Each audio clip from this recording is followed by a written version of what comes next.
Gen Z akan terus mengancam. Pemilih Gen Z seharusnya identik dengan pemilih yang kritis, liberal, dan pro terhadap demokrasi. Tapi agak berbeda ketika kita bicara soal pemilih Gen Z di Indonesia. Hasil penelitian menunjukkan bahwa Gen Z cenderung mentoleransi adanya otoritarianisme, namun tetap menganggap bahwa demokrasi adalah sistem pemerintahan terbaik walaupun masih terdapat kekurangan. Data Politika Research and Consulting juga menunjukkan hal yang tidak jauh berbeda.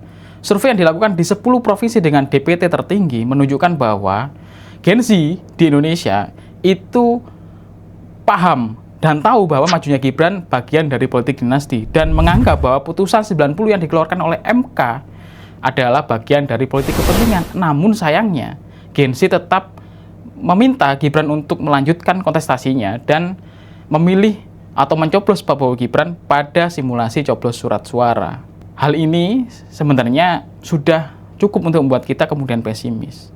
Tapi tidak bagi saya, karena saya masih yakin bahwa Gen Z akan menjelma sebagai pemilih yang kritis di Indonesia ini.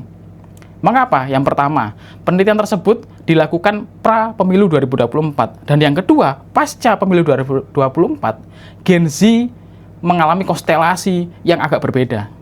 Teman-teman tentu masih ingat dengan demonstrasi yang terjadi pada Agustus hingga September 2025. Gen Z melakukan aksi demonstrasi tidak hanya di kota-kota besar, tapi efek magisnya terjadi di hampir semua kota di Indonesia. Kediri, Lamongan, Pekalongan mendapatkan efek magisnya secara sangat luar biasa.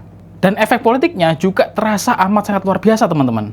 Apa itu? Perombakan kabinet merah putih di bawah pimpinan Prabowo Subianto, Gibran Rakabuming Raka. Juga segar dalam ingatan kita pasca bencana yang terjadi di Sumatera ketika para pejabat sibuk pencitraan tanpa memberikan solusi yang jelas.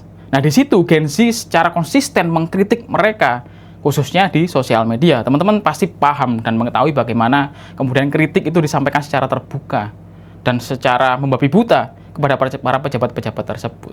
Nah, disinilah teman-teman yang membuat saya akhirnya menjadi sangat optimis gitu ya, bahwa pemilih Gen Z di Indonesia akan menjelma pemilih yang cerdas, yang akan menghukum para pejabat dan politisi yang tidak sesuai dengan harapan mereka. Dan tentunya kita juga butuh pendidikan politik yang baik untuk Gen Z, agar Gen Z tidak terjebak sebagai seorang komplesen demokrat atau kelompok-kelompok demokrat yang permisif dan tidak waspada dengan ancaman otoritarianisme.